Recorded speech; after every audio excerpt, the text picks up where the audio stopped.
Hi everybody, this is Zoran the Bear, and I'm currently filling in for Runleys today. And with that, welcome to this new episode of 40k Lore for Newcomers. For this episode, we will be taking a brief look at the Tyranids. As always, this is a brief overview, and certain events and such will have their own in-depth dedicated videos to them in the future. So, without further ado, let's begin. Tyranids are creatures from our darkest nightmares. But remember this, they can bleed, and they can die. The Tyranids are an extragalactic race, sporting an appearance that is both insectoid and reptilian, which originated from outside the Milky Way galaxy.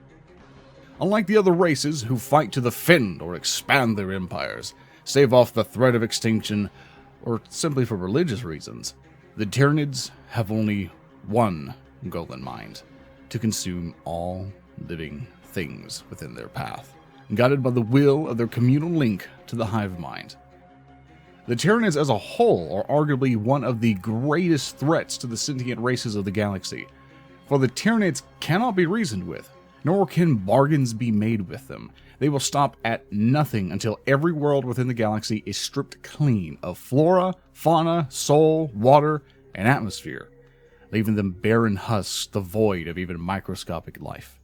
It's unknown how many galaxies have been consumed and left devoid of life by the Tyranids, but unless they are stopped, then the Milky Way galaxy will be next. This is our galaxy. Ours to corrupt.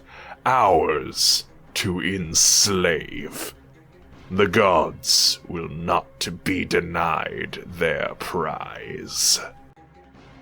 The origins, homeworld, and galaxy of origin of the Tyranids is unknown. All that is known for certain is that they emerged from outside the Milky Way galaxy and had devoured all life from an unknown number of galaxies prior to their arrival in the Milky Way.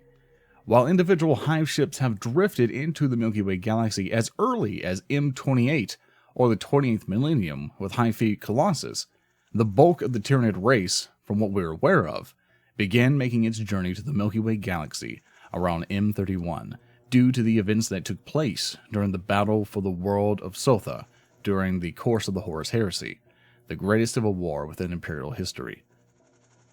The first of these Hive tendrils would emerge in the later years of M41, which the first documented sighting of the Tyranids being upon the ocean world of Tyran, which the species would be named after as a result. This tendril would also be designated as Hive Fleet Behemoth, and begin to cut a swath of destruction throughout the eastern fringes of Ultima Segmentum, only being halted thanks to the actions of the Ultramarine Space Marine chapter and the Imperial Navy during the Battle of Macragge, the homeworld of the Ultramarines chapter. Since then, multiple other Hive fleets have begun entering the galaxy, intent on devouring all in their path, including Hive fleets of Leviathan, Tiamat, Kraken, and Kronos. All of these fleets appear to be independent from one another, sporting different colorations and markings to the flesh and chitin of the creatures spawned by them. However, each of these fleets seem to share the same goal: to consume and involve, with seemingly the sole exception of Hive Fleet Hydra, who are assaulting other Hive Fleet tendrils for unknown reasons. I know you may find the Tyranids physically repellent to look at, but believe me, you don't want to let them out of your sight. The technology, weaponry, and ships used by the Tyranids are all living organisms. The Tyranids build nothing of their own, instead utilizing various organisms within the Hive known as biomorphs, and have evolved to fulfill a specific role and counteract any potential threat by creating new and terrifying strains of biomorph. As a result, there are many different strains of Tyranid, each having been evolved to fulfill a specific purpose within the greater Hive. Such examples include the Gene Stealers, who act as shock assault troopers and infiltrators. I'm going to butcher these names, by the way. Tyranids, who fulfill the role of aircraft to allow the Hive Fleet to control the skies, and Hierophants, who fulfill the role similar in function to the Titan war machines of the Collegica Titanica, making them effectively Bio-Titans. The Tyranids have also been known to use the consumed genetic matter of other species to create new bioforms. For example, the zoanthropes, who are made using reconstituted Aldari DNA, are psychic artillery creatures, and the biovores are made using reconstructed orc DNA, using the orc spore-based reproduction to create living artillery platforms that launch spore mines across the battlefield. Even the Tyrant Guard, creatures that exist for the sole purpose of protecting the battlefield leaders of the Hive fleets, are rumored to have been created using the DNA from the Adeptus Astartes, due to displaying traits commonly associated with the genetic augmentations found within Space Marines. The various Hive fleets themselves have also been known to show evolution in response to the most common threats they encounter, such as Hive Fleet Kronos, who have evolved to combat chaotically corrupted creatures almost exclusively, or Hive Fleet Gorgon, who have developed potential venom to combat against exponentially resilient foes. These adaptations show that the greatest strength of the Hive fleets, aside from sheer numbers, is their ability to adapt to almost any situation. The blasphemy of the Tyranids is such that only one solution is acceptable: extermination. In the majority of cases, the various strains of Tyranid races are little more than feral beasts, more prone to instinctive behavior of fighting, feeding, and fleeing if outnumbered. However, to coordinate the various creatures with daily efficiency, the Tyranids are linked to a gestalt web of consciousness known as the Hive Mind. The aura of the Hive Mind is protected by what are known as Synapse creatures, which guide the lesser organisms into battle against the Hive fleet's enemies. Synapse organisms include the Hive Tyrants, who act in role akin to generals, Tyranid Primes, who assume the role of commanders, and Tyranid Warriors, who act more like supporting officers. The Synapse creatures in turn are controlled by the dominant organisms of the Hive fleet that are known as the Norn Queens, which not only rule over the various tendrils of the Hive fleets, but are also responsible for the production of new Tyranid organisms, and thus require an almost constant stream of food to provide fuel for this reproductive process. The hive mind of the Tyranid Hive fleets also creates the unexpected result of blocking out most form of psychic communication, creating a psychic white noise known as the Shadow and the Warp. This prevents psychers from utilizing their powers and astropaths from sending distress beacons to alert other systems of encroaching Hive fleets, and creates mass complications with warp space travel. However, at the same time, this has the unexpected positive effect of preventing warp creatures like demons from materializing into real space. Whenever the Hive fleets approach a populated planetary system, the shadow within the warp can also cause the population within the system to suffer from terrible nightmares, while any psyker can experience severe headaches, bouts of uncontrollable screaming, as well as bleeding from their eyes, nose, and mouth before slipping into unconsciousness. We must scour them from the stars before they do the same to us. To help locate more genetic material for the Hive fleets to consume, specialist infiltration organisms are dispatched ahead of the main bulk of the Hive fleet. These organisms are usually either lictors or gene stealers.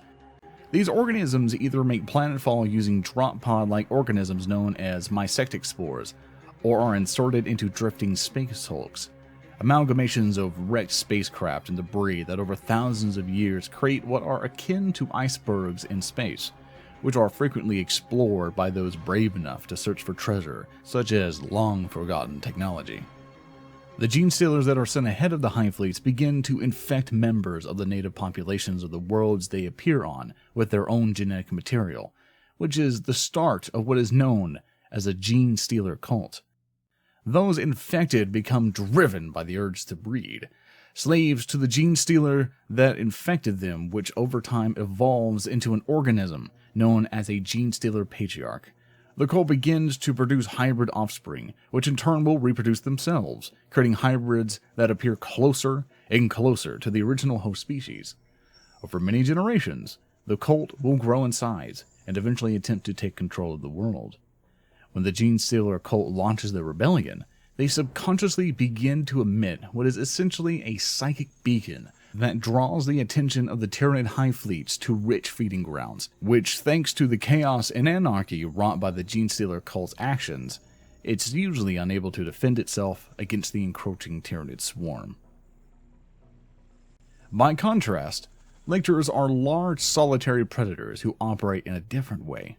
They are masters of stealth and ambush, using their feeder tentacles to pick up the faintest of scents. When a lictor locates prey, it begins to emit pheromones, as well as a psychic signal to attract any other Tyranid organisms to its location. If the lictor locates larger concentrations of prey, this in turn triggers a stronger dosage of pheromones and a more powerful psychic signal, which leads to the Hive fleet to a rich source of genetic material for them to consume. When the Hive fleets arrive in orbit of a world, they begin to launch thousands upon thousands of mysectic spores, each of these disgorging dozens if not hundreds of Tyranid organisms, ranging from the tiny rippers, which are voracious eating machines, to the massive biotitans.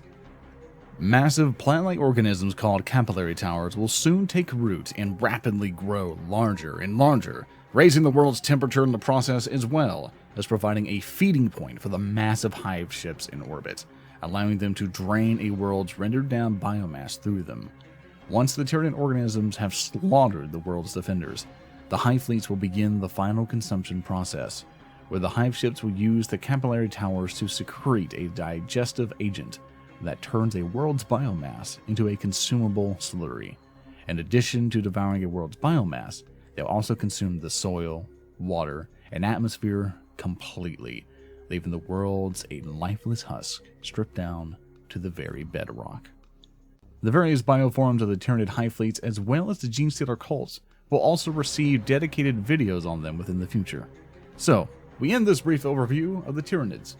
If you like this video, consider supporting us on Patreon for more content. And for those of you who are new to 40k, we hope you learned something, so leave a comment down below, and thank you for watching. Along with that, if you enjoyed the voice of this episode, once more, I'm Zoran the Bear. I do Twitch and YouTube, both under the Zoran the Bear handle. So with that, I hope you all have an amazing day, and Rimleys, thank you for letting me on.